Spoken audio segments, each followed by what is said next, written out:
আসসালামু আলাইকুম বন্ধুরা, আজকে কাঁকরোল ভাজি করব।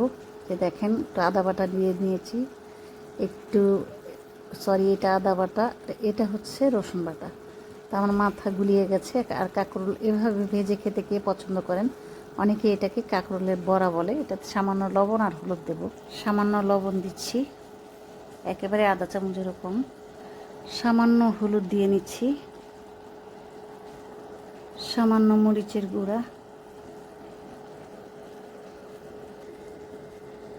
এখন এটাকে মেখে নেব। এখন এটাকে আমি ভালো করে মেখে নেব। সমস্ত এটাতে মরিচ হলুদের যে মাখা আছে সেটার ভিতরে লবণ দিয়েছি। লবণ দিয়ে আমি কাঁকরোলটাকে মেখে নিচ্ছি। কাঁকরোলে এই হলুদ সবুজ রঙটা আসলে কত সুন্দর দেখতে, তাই না? জীবনটা তো এরকমই রঙিন। আমাদের এই হলুদ সবুজ আর লাল রঙের মিশ্রণে অসাধারণ এক। তো এভাবে মশলা মেখে কিছুক্ষণ মেরিনেট করে রেখে দেব। তারপরে হবে ভাজাভাজির পালা।